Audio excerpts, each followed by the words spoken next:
আজি মনটো খুব এটা বেছি ভাল নহয়, সেইকাৰণে গধূলি শুই আছিলোঁ। ল'ৰাক লৈ মিষ্টাৰে ক'লে ব'লা ওলোৱা এবাৰ ফুৰাই লৈ অহা পাক। আৰু আজি ডুমডিচিকিৰ ফালে নাযায়, আহিছে ইপিনে মঙলৰ ফালে দেখিছে নহয়, নাৰিকলি মন্দিৰটো ক্ৰছ কৰিলোঁ।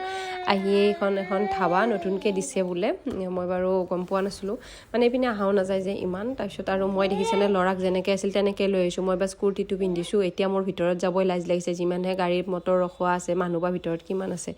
আৰু মইতো এনেকৈ আহিছোঁ, ল'ৰাও ঘৰত থকা কাপোৰেৰে লৈ আহিছোঁ তাক, বাছ বতাহ দি থকাৰ কাৰণে অকণমান হাত দীঘল চোলাটোৱে পিন্ধাই থৈছিলোঁ আজি, সেইটোৰে লৈ আহিলোঁ।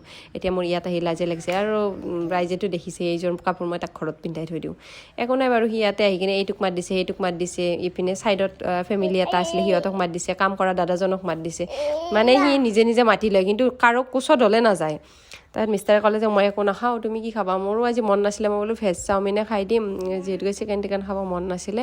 আৰু মিষ্টাৰে ক'লে যে মই চাহ একাপ খাই দিওঁ, কফি খাব বিচাৰিছিলোঁ কিন্তু কফি নাই এভেইলেবল। তাৰপিছত আহি কিনে ঘৰ পালোঁ, এয়া সোনকালে আহিছোঁ, এনেই এবাৰ বাছ ওলাই লৈ গৈছিলে আৰু মিষ্টাৰে। তাৰপিছত আহি ঘৰ পালোঁ, যিহেতুকে তাক বোলো অকণমান খেলিব দিওঁ, আকৌ তাক খুৱাই কিনে টোপনি মৰাই দিব লাগিব, যিহেতুকে ঘৰত কোনো নাই। আৰু মিষ্টাৰো এতিয়া ওলাই যাব এবাৰ, ল'ৰা মানুহ যি হ'লেও গধূলিকৈ এবাৰ ওলাই যায়েই আৰু মানে দেৰিলৈকে। সেইকাৰণে মই ভাবিলোঁ যে খানাটো বনাই আনি তাক খুৱাই দিলোঁ, আৰু এতিয়া তাক অলপমান খেলিব দিছোঁ যাতে তাৰ ভাগৰ লাগে আৰু সিও শুই যায় ফাইনেলি।